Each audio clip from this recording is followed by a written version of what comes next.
I'm sorry, we don't do that anymore.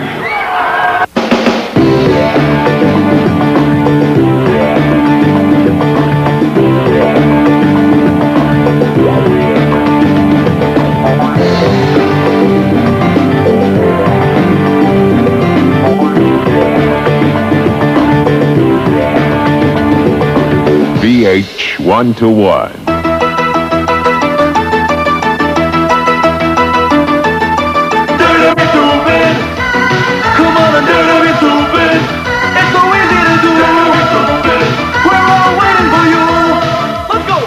Who is the real Al? That's a question I've been asked more times than I care to say. Okay, 5 times, but it still kind of gets on my nerves. The reason I'm here right now is to refute the myths, to peel back the layers and dig deep and expose the real Al that nobody knows. I really wanted to change the image of the accordion.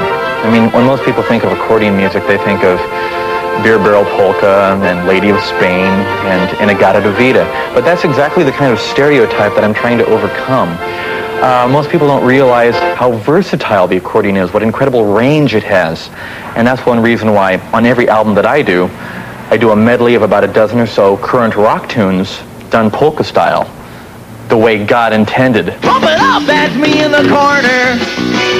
That's me in the spotlight, losing my religion, trying to keep a view, and I don't know if I can do it.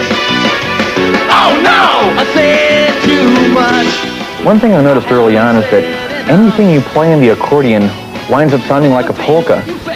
It's just got that great organic sound. You're unbelievable. Oh!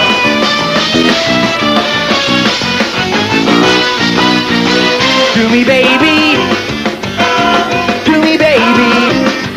You can do me in the morning. You can do me in the night. You can do me when you wanna. You're the lady. When I was 7 years old, a door-to-door accordion salesman came to our house, and right then and there, my parents made the life-altering decision that I should take accordion lessons. At first, I thought they just wanted me to be really popular in high school. It wasn't until later that I realized what true visionaries they were, what incredible insight they had. Now that accordion music has completely enveloped Western pop culture, I'm right there at the forefront of America's polka rock movement. I can't tell you how complete I felt the first time I held an accordion in my hands. The coolness of the ivory keys, the flexibility of the bellows. For me, it represented the conduit through which I could express myself to the world. Of course, it wasn't easy growing up playing the accordion. Some of my friends didn't understand. Some mocked me openly. Some threw rocks. Oh, I can still hear their jeering taunts. Hey, there goes Al, the accordion player. Or, hey, Al, why don't you play your accordion or something? Well, look where they are now. They're working at 7-Eleven. And me, I shop at 7-Eleven.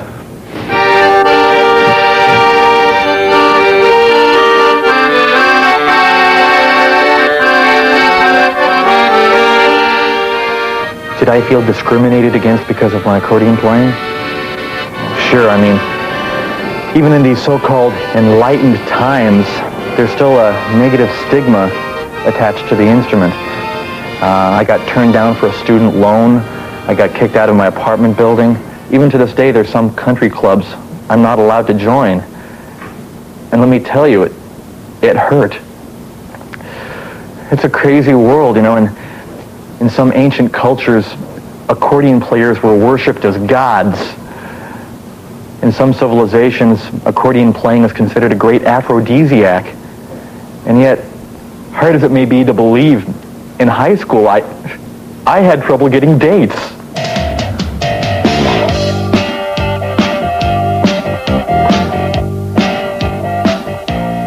A lot of people ask me, they say, Al, how did you get started? And I'll tell you, to be perfectly honest, I started out as a fetus, and not too long after that I became an embryo, and eventually I was born. Details get a little fuzzy after that, but I do remember I came from a fairly close-knit family. I was an only child, and I still am, so far.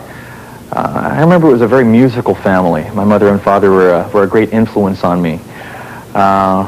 They were really thrilled when I showed artistic ability at an early age.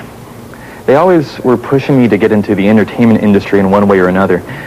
I remember when I was just a baby, they had my spinal column surgically removed so that later on in life, if I wanted to, I could join circus freak shows as the boneless boy. I guess it was kind of extreme, but I know they meant well.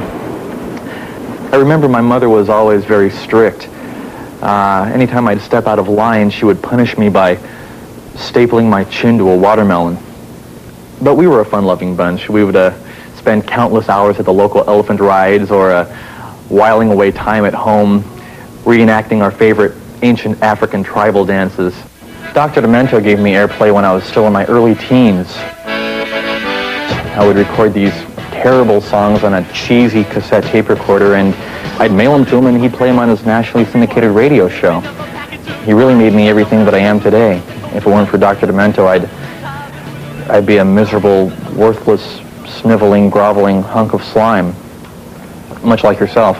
I buy a dozen cars when I'm in the mood. I hire somebody to chew my food. I'm an uppity mobile dude. This is a life. They say that money... It wasn't easy for me to get signed to a record label. I mean, there's a lot of curly-haired, accordion-playing parody artists out there, so, you know, it wasn't easy for me to break through the pack.